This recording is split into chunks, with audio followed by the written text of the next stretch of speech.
उसमें बिस्मिल्लाहिर्रहमानिर्रहीम।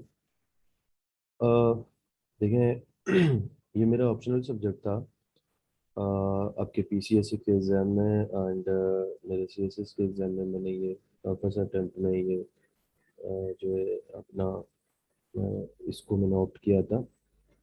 अब मोस्ट इम्पोर्टेंट सब्जेक्ट है क्योंकि एक तो आपका जो पूरी दुनिया में ग्लोबल पावर डायनेमिज्म चल रही है उसके हिसाब से भी आपका ये सब्जेक्ट जो है बहुत मीनिंगफुल और आपको बहुत हेल्प करता है। इवन आपके एसे में, करंट अफेयर में, पाकिस्तान अफेयर में आप ये चीज़ें आपको मतलब आपकी ये ब्रॉड माइंडेड लेवल की कैपेसिटी को ये बढ़ा देगा। तो सबसे पहले थोड़ा सा हम पेपर को डिस्कस कर लेते हैं। बेसिकली पेपर का सिलेबस क्या है, क्योंकि हमारे यूजुअली स्टूडेंट जो है वो किताबें पहले ले आते हैं, एकेडमियाँ ज्वाइन कर लेते हैं, मगर उनको ये डिस्कशन का भी नहीं पता होता। तो बेसिकली पहला पेपर है तो टोटल आप देख सकते हैं इसके टोटल कितने टॉपिक हैं, 1 से लेकर 8 तक इसके टॉपिक हैं टोटल। तो आप यहाँ से ये जहन में रह सकते हैं कि 8 ही सवाल आते हैं और 8 में से आपको 5 करने होते हैं। 5 में से एक आपका एमसीक्यूज होता है 20 मार्क्स का।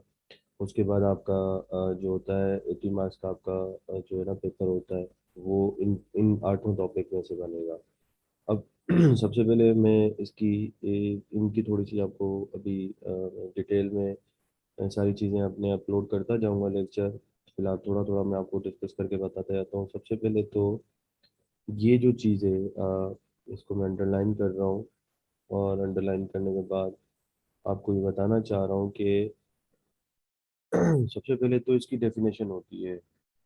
देखें, आईआर की डेफिनेशन, अगर एक टू द पॉइंट अगर हम बात करते हैं कि आईआर की जो है डेफिनेशन क्या होती है, तो ये बेसिकली रिलेशंस होता है अमंग द नेशन स्टेट्स। जो आपकी नेशन स्टेट के दरमियान जो रिलेशंस हैं, चाहे वो डिप्लोमेटिक हैं, चाहे वो कल्चरली हैं, चाहे वो इकोनॉमी के व्याप हैं, चाहे वो अलाइंसेस हैं, ठीक है। तो इन सब की स्टडी को हम क्या कहते हैं, आईआर कहते हैं। उसके बाद इसका स्कोप क्या है, व्हाट इज द इम्पोर्टेंस आपकी इसकी, मतलब ये जो मैं अंडरलाइन कर रहा हूँ कि ये स्कोप क्या बताना चाह रहा है यहाँ पे। ये जो स्कोप बेसिकली यहाँ पे जो ये बताना ये चाह रहा है कि ये IR as a strategic subject कैसे पढ़ा जाता है, IR as a strategic subject academic subject कैसे पढ़ा जाता है। उसके अलावा आपका आईआर का एवरीडे लाइफ में क्या रोल है, ठीक है। इसी तरह आईआर की जो इंटरनेशनल ऑर्गेनाइजेशन को ये कैसे बताता है। उसके अलावा आपके नॉन स्टेट स्टेट एक्टर्स जो होते हैं उनके बारे में ये बताता है। तो 2021 के सवाल में सबसे पहले सवाल ही यही था, ये आपके व्हाट इज आईआर एंड इसकी आप एज एन एकेडमिक सब्जेक्ट ये कैसे यूज होता है। तो एकेडमिक सब्जेक्ट की जहाँ पे भी बात होगी, मैं थोड़ा सा आपको यहाँ पे ओवरव्यू भी दे देता हूँ कि एकेडमिक सब्जेक्ट जब भी आएगा तो आपने इसको करना क्या है कि आपने एकेडमिक सब्जेक्ट की बात आएगी तो आपने हमेशा ट्रीटी ऑफ वेस्टफालिया से स्टार्ट करना है, ठीक है। ट्रीटी ऑफ वेस्टफालिया तो बहुत इम्पोर्टेंट है, ये हम पढ़ेंगे अपने आगे टॉपिक में भी पढ़ेंगे। मैं आपको बताऊंगा वेस्टफालिया, ये ट्रीटी ऑफ वेस्टफालिया यूरोप में आई थी, ठीक है। तो आपने जब ये एकेडमिक सब्जेक्ट की जब भी आप हेडिंग डालेंगे, जब आपने क्वेश्चंस की अटेम्प्ट की भी तरीका मैं आपको बताऊंगा, तो आपने उसमें डिफाइन करना है, ठीक है। तो डेफिनेशन और उसके बाद स्कोप ऑफ इंटरनेशनल, ये कैसे इंटरनेशनल का रिलेशन का स्कोप क्या है। तो इंटरनेशनल का स्कोप जो है 4 चीज़ों में आता है एज एन एकेडमिक सब्जेक्ट, ठीक है। एवरीडे लाइफ में कैसे ये यूज हो रहा है, ठीक है। और इसकी थ्योरेटिकल डायमेंशन क्या है, ठीक हो गया। उसके बाद इसकी इंटरनेशनल ऑर्गेनाइजेशंस क्या है, ठीक। उसके बाद जो दूसरा हमारा टॉपिक आता है वो आता है नेशन स्टेट, ठीक है। देखें, ये जो नेशन स्टेट है इसका कॉन्सेप्ट जो है ना टीटी ऑफ वेस्टफालिया से आया था, ठीक है। आपकी जो ये टीटी ऑफ वेस्टफालिया है, ये हम लेटर डिस्कस करेंगे। ये वेस्टफालिया के डिस्कस के बाद आपकी क्या बनी थी, नेशन स्टेट बनी थी, ठीक है। स्टेट नेशन जो है, अगर मैं थोड़ा सा इसको डिफाइन करना चाहूँ यहाँ पे, नेशन एक फीलिंग है, एक इमोशन होती है, किसी भी कम्युनिटी के साथ अटैच होती है। और एक स्टेट क्या होती है, एक स्टेट एक एनार्किक और एक हेड होता है जिसमें प्राइम मिनिस्टर, आजकल के ज़माने तो प्राइम मिनिस्टर है, पहले के ज़मानों में किंग्स होते थे, तो वो किंग्स क्या करते थे, फैसले करते थे, उनके पॉलिटिकली भी फैसले वही करते थे, उनके आइडियोलॉजिकल फैसले भी वही करते थे, इकोनॉमी के फैसले भी करते थे। तो नेशन स्टेट एक किस्म का ऐसा सिस्टम जिसमें एक कौम जो है किसी एक सिस्टम के साथ अटैच्ड होती है। लाइक हमारे यहाँ पाकिस्तान में एक डेमोक्रेटिक सिस्टम है, ठीक है। अगर हम रशिया की बात करें, वहाँ पे आपका जो सिस्टम है वो जो सोशलिज्म का सिस्टम है। इसी तरह अगर चाइना में अगर हम बात करें तो वहाँ पे कंट्रोल कैपिटलिज्म सिस्टम है, ठीक है। तो अगर हम ईरान में बात करें, वहाँ पे मोनार्की है, ठीक है। और यूके में बात करें, वहाँ पे भी मोनार्की है। इसी तरह क्योंकि मोनार्की का मतलब ये है कि वहाँ पे एक हेड है, वही इसके फैसले क्या करता है, नेशन के फैसलों को लीड करता है। इस तरह सऊदी अरब में भी मोनार्की सिस्टम है। तो बेसिकली एक सिस्टम जो होता है उसमें एक नेशन क्या होती है, अपनी स्टेट के क्या होती है, उसकी पाबंद होती है। तो ये हम सारा नेशन स्टेट में पढ़ेंगे। कंटेम्प्रेरी वर्ल्ड में तो नेशन स्टेट जो होती जा रही है, ग्लोबलाइजेशन के आने के बाद ये कोलैप्स होती जा रही हैं। तो फर्दर ये चीज़ें आप आगे आगे जिस तरह पढ़ते जाएंगे तो हम नेशन स्टेट में ये चीज़ें पढ़ेंगे। उसके बाद है आपकी ये evolution of the international society. देखें, ये बात सिर्फ लीग ऑफ नेशन की बात कर रहा है। अगर आईआर के पॉइंट ऑफ व्यू से मैं बात करूं तो फर्स्ट वर्ल्ड वॉर हुई, इंपेरियलिज्म आई, ठीक है। पूरी दुनिया जो है तबाही के ध्यान में आ चुकी थी, ठीक है। तो ये उसको शुक्र है कि इंटरनेशनल जो है सोसाइटी कैसे इवॉल्व हुई है, ठीक है ना। अगर आपसे बात करूं कि अगर पूरी दुनिया जो है आपकी वो 50 साल, अगर फर्स्ट वर्ल्ड वॉर जब जब हुई थी उसके अगले 50 साल में ये वाइप्ड आउट हो चुकी होती, क्योंकि पूरी दुनिया जो है आपस में जो अलाइंसेस बने थे फर्स्ट वर्ल्ड वॉर में, उसमें क्या हुआ कि स्टेट्स जो हैं वो तकरीबन सारी कोलैप्स कर चुकी थी, ठीक है। तो ये इसका एवोल्यूशन अगर हम हिस्ट्री में देखें तो ये हिस्ट्री में तो पहले अगर ये इसकी जो एवोल्यूशन हुई है अकॉर्डिंग टू द जो रिसर्च मैंने की है या मैंने पढ़ा है, ज़्यादातर यूरोपियंस के सिस्टम से, क्योंकि वहाँ पे किंग्स हुआ करते थे, ठीक है। वहाँ पे किंग्स होते थे तो वो अपने क्या करते थे, फैसले करते थे, उनकी टेरिटरीज क्या हुई थी, डिस्ट्रीब्यूटेड हुई हुई थी।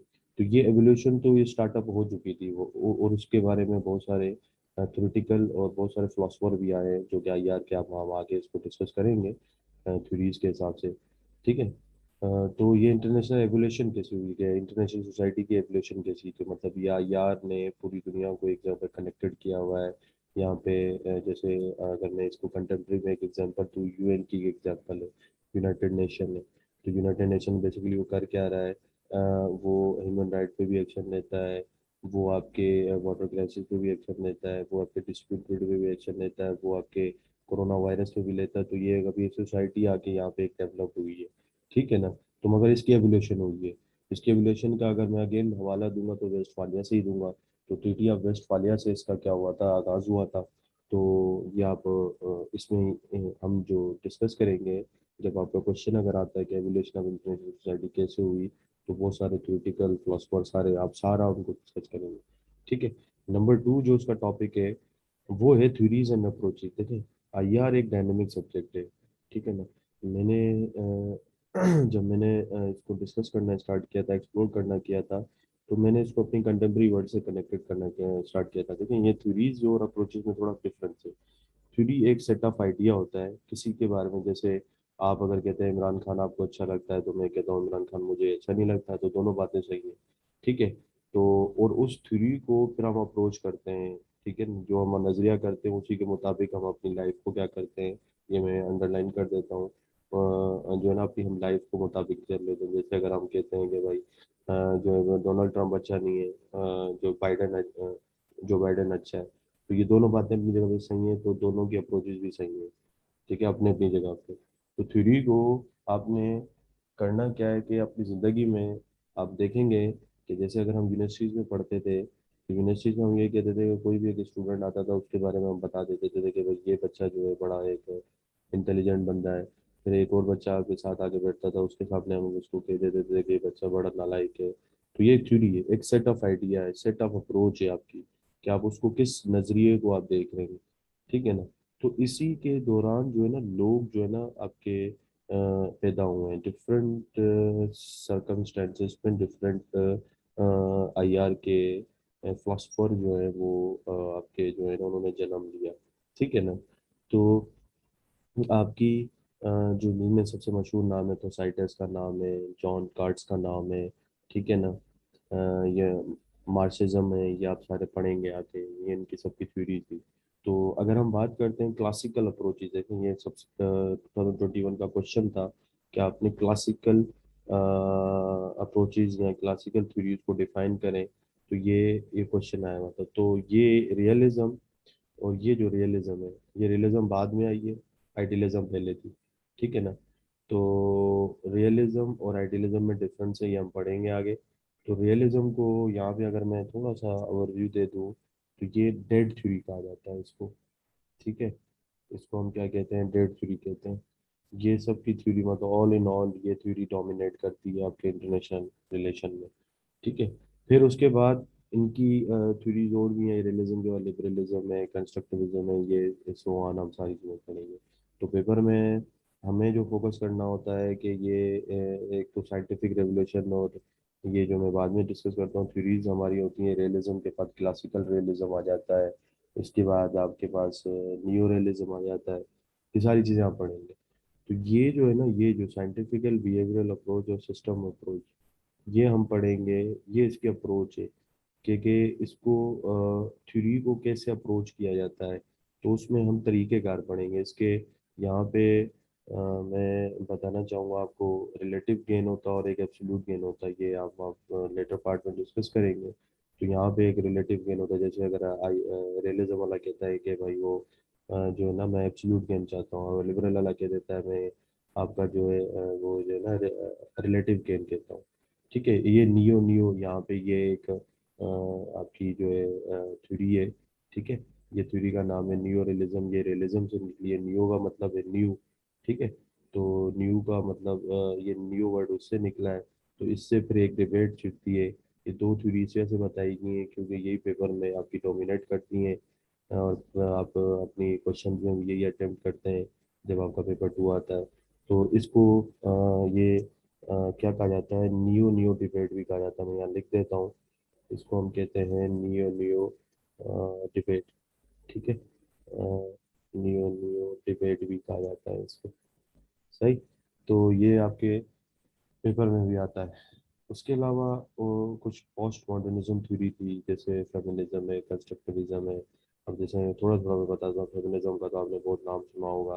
पहले लेट चले फेमिनिज्म को थोड़ा सा बता देता हूँ। फेमिनिज्म का मतलब ये है कि औरतों की जो है ना जेंडर इक्वलिटी के बारे में बात की जाती है। ठीक है। कंस्ट्रक्टिविज्म का मतलब ये है कि आप जो है किसी भी चीज़ को, कोई भी मसला है उसको हम वॉर या डिप्लोमेटिक तरीके से नहीं सॉल्व कर सकते, हम सॉल्व कर सकते हैं तो कल्चरली सॉल्व कर सकते हैं हम।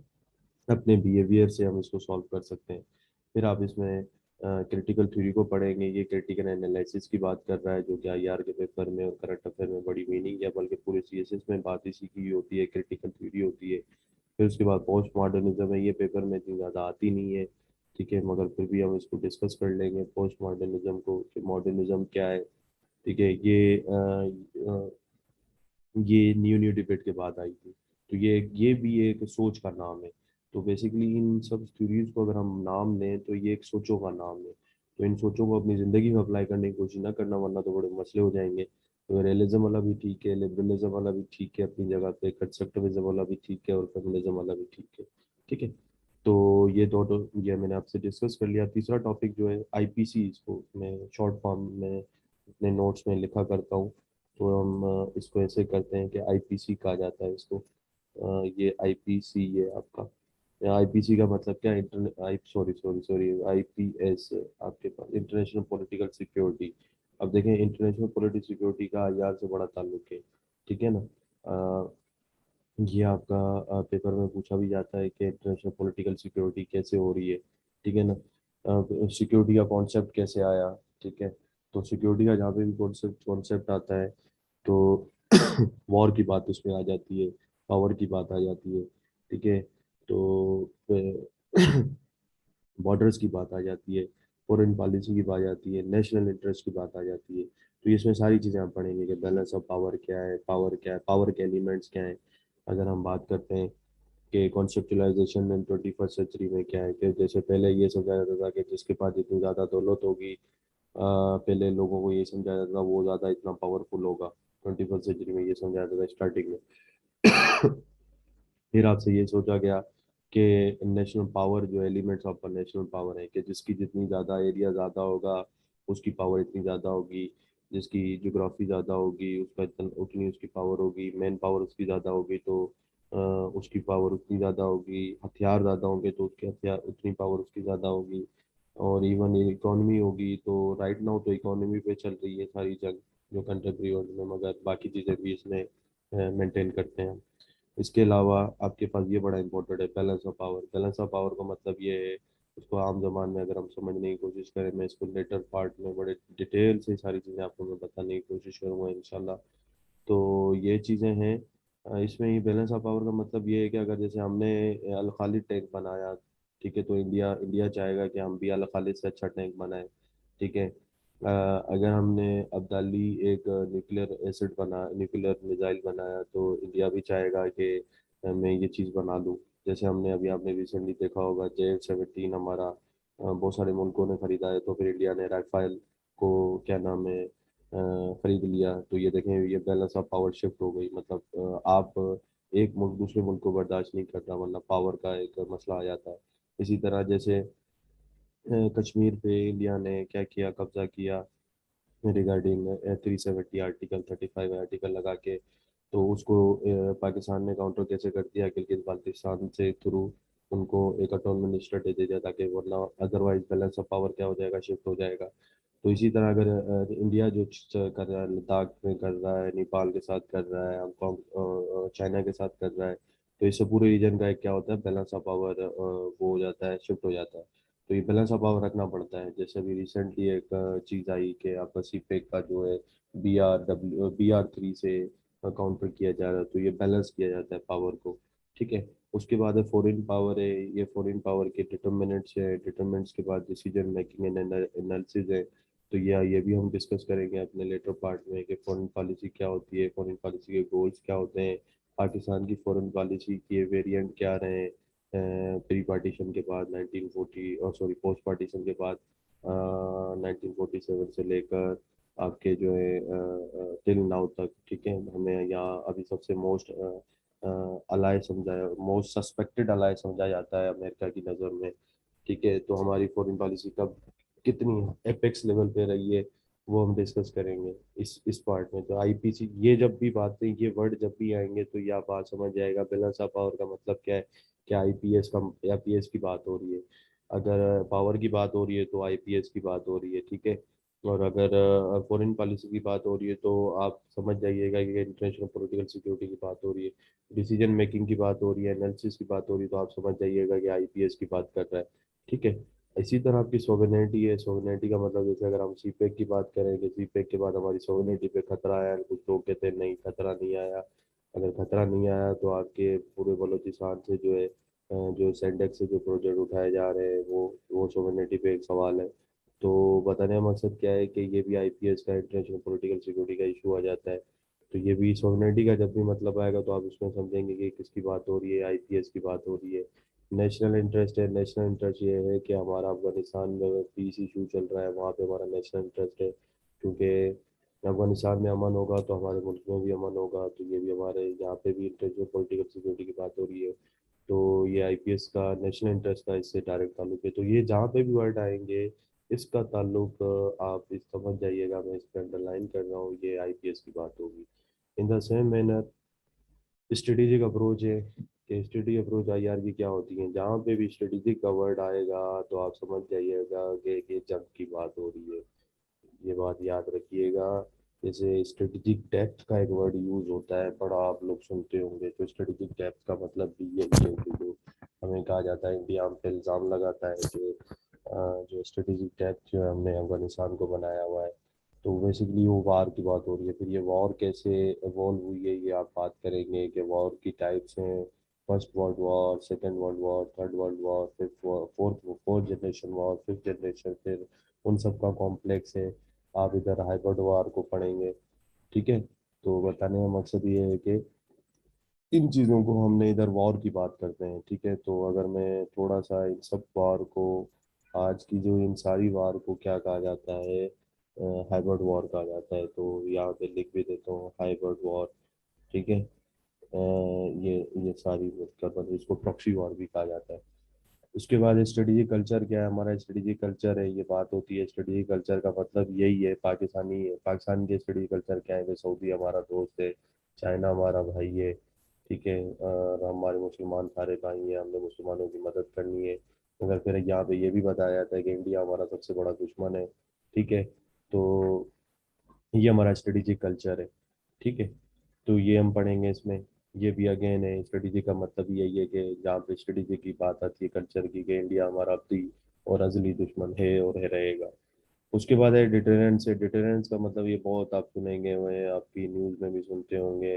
इन दम से मैंने डिटरेंस का मतलब यही होता है कि अगर मैं इसको इस सेंस में कहूँ कि जैसे बंदा फटा करता है तो फटा ना हो और बस ऊपर से भरम करा दे, तो that is called your deterrence. जैसे हमारे आईएसपीआर के चीफ ने कहा था कि अगर हम रिटेलिएट नहीं करेंगे, हम रिटेलिएट करके दिखाएंगे। तो हमने इनको डिटरेंस से हमारी डिटरेंस बहुत अच्छी की थी। तो डिटरेंस आजकल की जो चीज़ों पे की जा रही है, वो इकोनॉमी पे ज़्यादा की जा रही है। ठीक है। हमें कहा जाता है कि हम आपको जो है ना फेटअप की ग्रे लिस्ट में रख देंगे। तो ये डिटरेंस का शो करते हैं। अब अगर हम कहते हैं हमारे न्यूक्लियर है, न्यूक्लियर एसिड्स हैं, हम उनसे भी डिटरेंस करते हैं।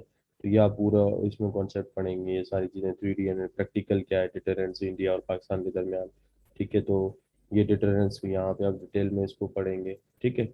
उसके अलावा आपके पास जो है अगला जो है, ये बड़ा इंपॉर्टेंट टॉपिक है, ये भी ये आईपीई कहा जाता है। मैंने इसका भी शॉर्ट फॉर्म बनाया हुआ है, ये आप अपनी कॉपी पे जॉट डाउन कर लिएगा। जब भी ये आईपीई की बात होगी, जहाँ पे भी आईपीई बात करेंगे, आप इंटरनेशनल पॉलिटिकल इकोनॉमी की बात करेंगे, तो उसमें जो है ना आपके इंस्टीट्यूशंस आ जाते हैं। आपके इंस्टीट्यूशंस कौन से आते हैं, आपके वर्ल्ड बैंक आ जाता है, जो कि वो डिस्कॉन पीरियड जो 1945 में बनाया गया था। ठीक है। तो उसमें फिर ये थ्योरीज आ जाती हैं, जैसे मार्क्सिज्म है, इकोनॉमिक लिबरलिज्म है, नियो मार्क्सिज्म है। जैसे मार्क्सिज्म क्या कहता था कि भाई ये लिबरल वाले गलत करते हैं, फिर इकोनॉमिक लिबरल वाले कहते हैं नहीं हम सही कर रहे हैं, इससे पूरी दुनिया को रोजगार मिल रहा है। ये इन्होंने इदारे बनाए जैसे वर्ल्ड बैंक है, आईएमएफ है वगैरह। फिर उसके बाद है थ्योरीज ऑफ इम्पेरियलिज्म। अब इम्पेरियलिज्म की बात होगी तो ये पॉलिटिकल इम्पेरियलिज्म, इम्पेरियलिज्म की जब भी बात होगी तो आईपीई बात कर रहा होगा। तो यहाँ पे थ्योरीज ऑफ इम्पेरियलिज्म में डिपेंडेंस और इंडिपेंडेंस में बारे में पढ़ेंगे। जैसे हमारे यहाँ थर्ड नॉर्थ आपका क्या है, वो डेवलप्ड है, और साउथ आपका क्या है, पूरी दुनिया का जो है वो अनडेवलप्ड है। तो डेवलप्ड का मतलब ये है कि वहाँ पे हमें मेन पावर बुलाई जाती है और उसी पे जंगें लड़ी गई। फिर आपके जो है ना नॉर्थ की कंट्रीज लाइक डच हो गए, यूके हो गए, उन्होंने कब्जा किया। तो ये जो है ना डिपेंडेंस और इंडिपेंडेंस का कॉन्सेप्ट पढ़ेंगे, कि जैसे अभी हमारे यहाँ सऊदी अरब है, सऊदी अरब यहाँ से मैन पावर मंगवाता है पाकिस्तानी, वो डिफरेंट चीज़ों पे हमारे लिए काम के लिए यूज़ कर रहे होते हैं। जैसे हमारे जो है नाम है इंडस्ट्रीज में हो गया, डॉक्टर हो गया। तो ये इम्पेरियलिज्म का मतलब है। तो ये आप ये कह सकते हैं कि ये भी एक जो है ना एक हुकूमत का तर्ज अमल होता है, जिसमें आप क्या करते हैं, राया को यूज़ करते हैं अपने डिफरेंट पर्पजेस के लिए। ठीक है। तो इस पर ही जंगें आपकी छिड़ जाती है। ठीक है।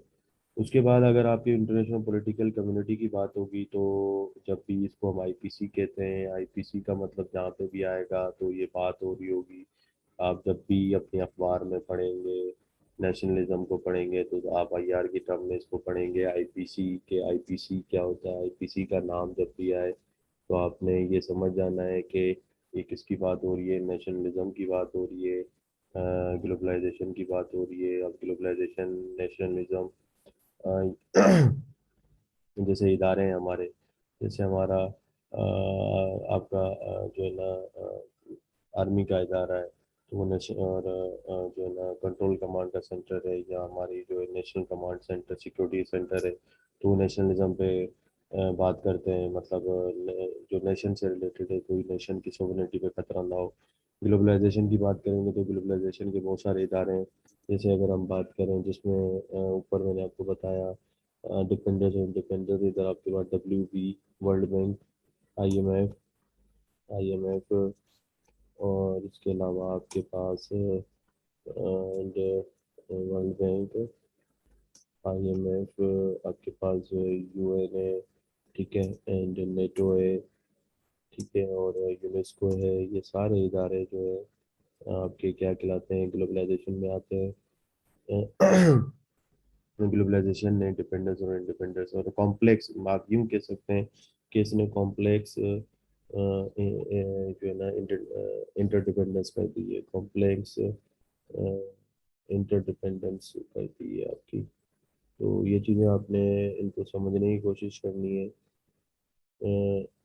इंटरडिपेंडेंस स्पेलिंग का मसला ना हो जाए। तो ये कॉम्प्लेक्स इंटरडिपेंडेंस की ग्लोबलाइजेशन है आजकल की दुनिया जो है। अगर आप बात की जाती है कि कोविड-19 के बाद क्या ग्लोबलाइजेशन खतरे में आ गई है, तो ये सारी चीज़ें इंटरनेशनल पॉलिटिकल कम्युनिटी की बात होती है। ये आपने जब भी ग्लोबलाइजेशन का मतलब होगा तो बात किसकी हो रही होती है, IPC की हो रही होती है, ठीक है।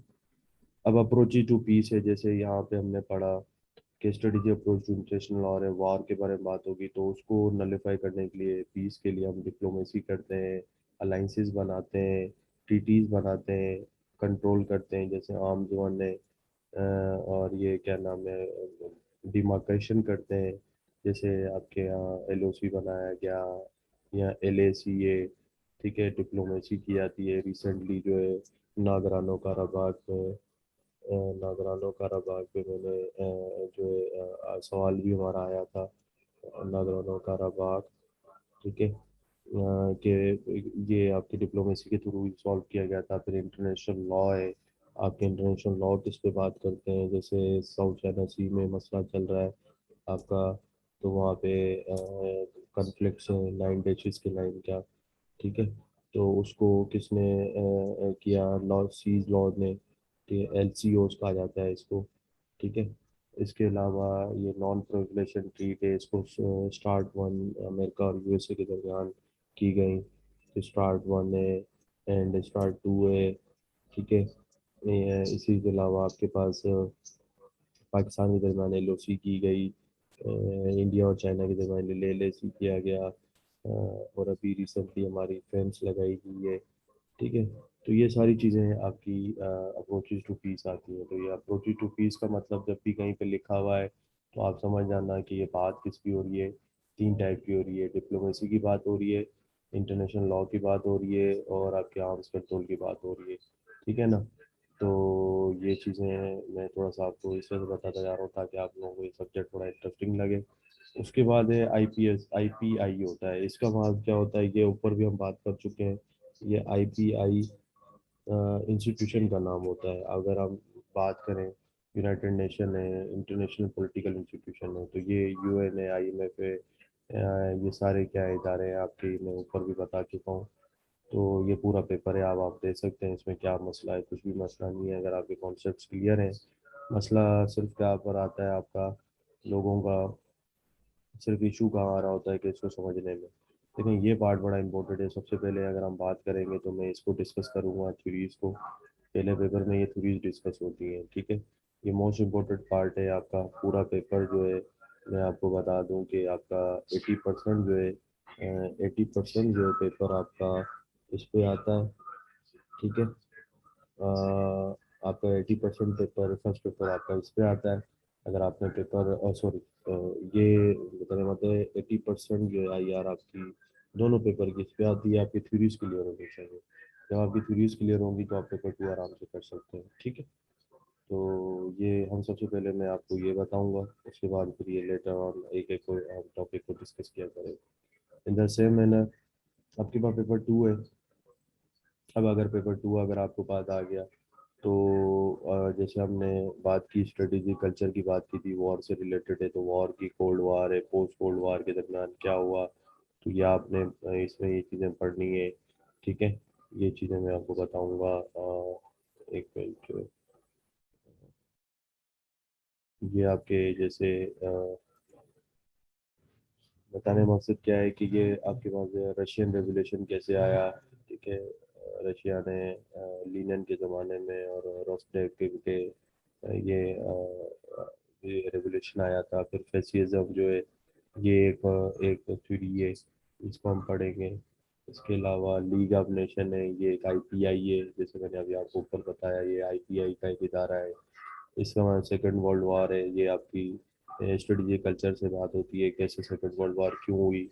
तो ये international relation between two Wars हुए, ये सारी वॉर्स की सारी सारी थ्योरीज जो आई थी, जितने भी इवेंट्स हुए हैं ये वॉर के बाद आए। आप इसको यूं ले लें कि ये जितने भी इवेंट्स जो या थ्योरीज जो हुई हैं ये वॉर के मुताबिक हुई है। तो इनके दरमियान आईआर का क्या रोल है आप ये पढ़ेंगे डिटेल में। ठीक है, उसके बाद कोल्ड वॉर क्या है। कोल्ड वॉर देखें, एक दो स्कूल ऑफ थॉट के दरमियान एक लड़ाई है। ठीक है, अगर हम बात करते हैं टू स्कूल ऑफ वॉर कौन से हैं आपके पास, कैपिटलिज्म है। ठीक है, आप यूँ कह सकते हैं यूएस है वर्सेस दी यूएसएसआर। ठीक है, तो ये कोल्ड वार दो स्कूल ऑफ थॉट कैपिटलिज्म और सोशलिज्म के दरमियान थी। फिर उसके बाद कोल्ड वार के बाद क्या हुआ, डी कोलोनलाइजेशन हुई। ये इम्पीरियलिज्म की एक फॉर्म है, इम्पीरियलिज्म की कोलोनिज्म फॉर्म होती है ये। उसके बाद बहुत सारी दुनिया में लोग जो है वो दुनिया में जो मुल्क हैं वो बने, उनको झंडे मिले, उनको स्टेट्स मिली, उनको एक रियासतें मिली। जैसे चाइना 1950 में जो है वो आज़ाद हुआ है। इसी तरह बहुत सारे अफ्रीका के एशिया के कंट्रीज अब जो थे वो जो नाम है आज़ाद हुए थे। इसी तरह राइज एंड ये आपके पास आप कह सकते हैं कि राइज 1979 तक जो है 1999 तक यूएसएसआर का जो है कौन जो है ना कॉन्सेप्ट था पूरी दुनिया में। इसकी हुक्मरानी थी, आप कह सकते हैं सुपर पावर था, मतलब आप ये कह सकते हैं यूनिपोलर था। तो यहाँ पे हम पढ़ेंगे यूनिपोलर को पढ़ेंगे, मल्टीपोलर बाइपोलर वगैरह को पढ़ेंगे। ठीक है, तो अब ये नीचे बता भी रहा है कि and era of tight bipolarity, right now तो मल्टीपोलैरिटी है, मगर फिर ये एरिया ऑफ बाइपोलैरिटी जो है रशिया और यूएसए को शो कर रहा है। ये क्यूबा मिसाइल्स का इशू। ठीक है, उसके अलावा आपके जो है नाम है जो स्टार्ट वन स्टार्ट टू का भी मसला यहीं से स्टार्ट हुआ था।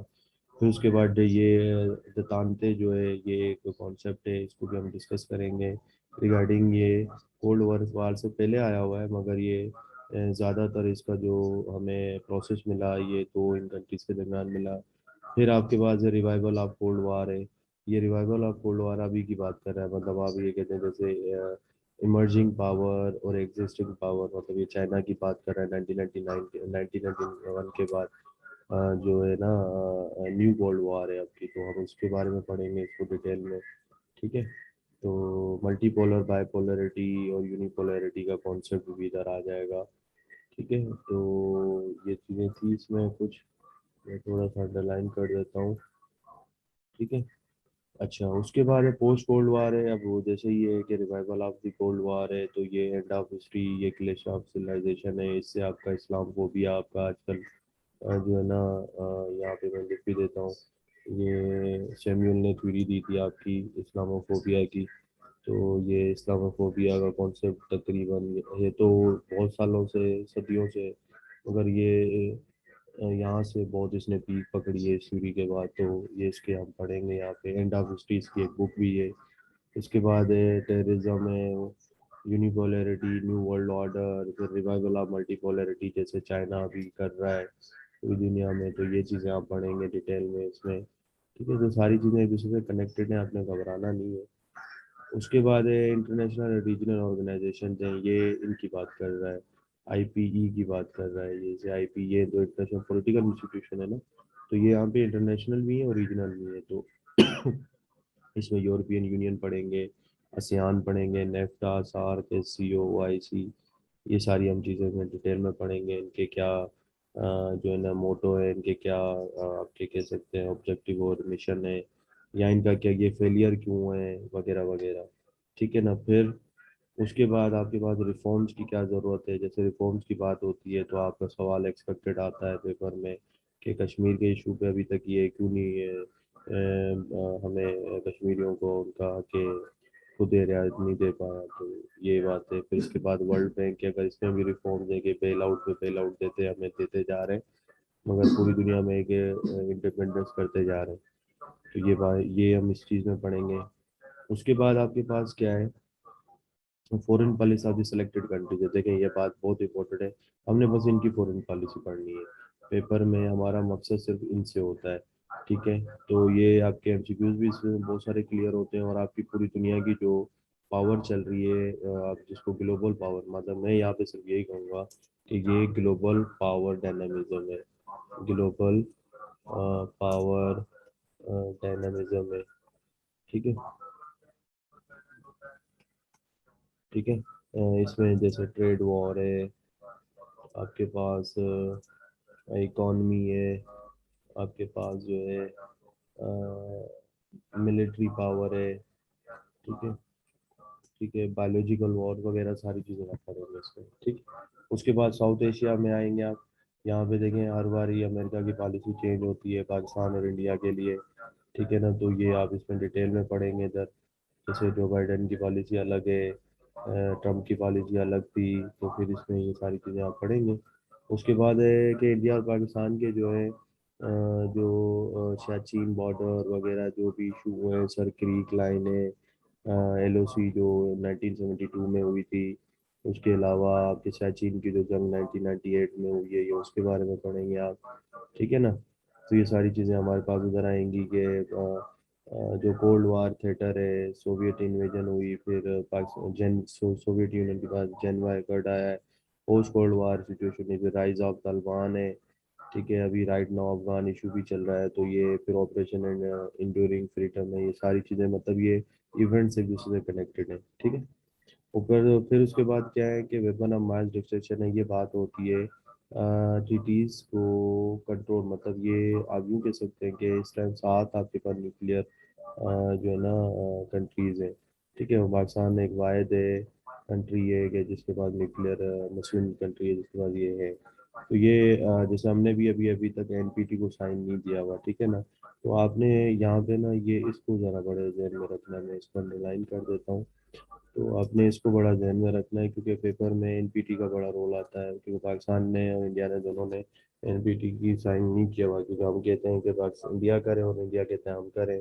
तो फिर इसमें एक इदारा है IAEA, international atomic energy agency है, जो कि बात करती है आपके पास जिसके मोटो होते हैं, जिसके मतलब जिसने ईरान पे भी बात पाबंदी लगाई हुई है, ठीक है ना। तो जो ईरान पे पाबंदी लगाई हुई है, तो उसमें मैं एक चीज़ यहाँ पे लिख देता हूँ, एक P5 एंड +1 को भी हम पढ़ेंगे, ठीक है। तो ये मैंने ऐड कर दिया है। ये ईरान के मामले में ट्रीटी की गई थी, IAEA ने ये इदारा बनाया था और ट्रीटी बनाई थी, ठीक है। उसके बाद एक कंटेम्प्रेरी इशूज हैं। देखिए कंटेम्प्रेरी तो इशूज बहुत सारे हैं, लाइक कश्मीर का इशू है, 370 आर्टिकल है। उसके बाद ईरान का इशूज है, ठीक है। आपके जो है साउथ चाइना सी में इशू हैं, अमेरिका और चाइना के दरमियान ट्रेड वॉर चल रही है, ग्रेट पावर जो अलाइज हैं, ठीक है ना। तो ये सारी चीज़ें हम पढ़ेंगे कि जो राइट नाउ कंटेम्प्रेरी इशूज कौन कौन से, जैसे फेटअप का इशू चल रहा है। इन द सेम मैनर आपके पास जो है इंडिया का जो LAC के ऊपर इशू चल रहा है, इंडिया का जो है इंटरनल उनके इशू चल रहे हैं, लाइक जो उन्होंने बिल पास किए, एक अमेंडमेंट बिल, सिटीजनशिप का अमेंडमेंट बिल आया 2019 दिसंबर में। तो और उसके अलावा पाकिस्तान में जो है इंटरनल और एक्सटर्नल इश्यूज हैं, सऊदी अरब और ईरान के दरमियान इश्यूज हैं, आपके जो है कतर और जो सऊदी अरब का रिसेंटली मसला चल रहा है, इसराइल और फ़लस्तीन का जो मसला है, और कश्मीर, ये दो ओल्ड इश्यूज हैं। तो ये हम कुछ बड़ा डिटेल में पढ़ेंगे। तो ये थी आपकी IR की कुछ, मैंने थोड़ा सा आज आपको डिस्कस करने की कोशिश किया पहले सिलेबस को। तो सबसे पहले हम जो है ना IR की जो है थ्योरीज को डिस्कस करेंगे। मैं एक एक इंशाल्लाह थ्योरी आपको बताता भी जाऊंगा, और इंशाल्लाह मुझे उम्मीद है कि आप लोगों को समझ आती जाएगी। मगर सिर्फ पेपर में आपको समझना ज़रूरी होता है। इवन हमें पेपर की ये समझ नहीं आ रही होती कि आईपीएस की बात हो रही है तो वो क्या बात कर रहा है, स्ट्रेटेजिक अप्रोच की बात हो रही है तो वो किसकी बात कर रहा है। तो ये थोड़ा सा था आपका आज मैंने आपको बता दिया है। ये हो कि आप लोगों को इंशाल्लाह समझ आएगा। और प्लीज़ अगर कोई रिकमेंडेशन होगी तो कल ज़रूर कर दीजिएगा। Thank you so much.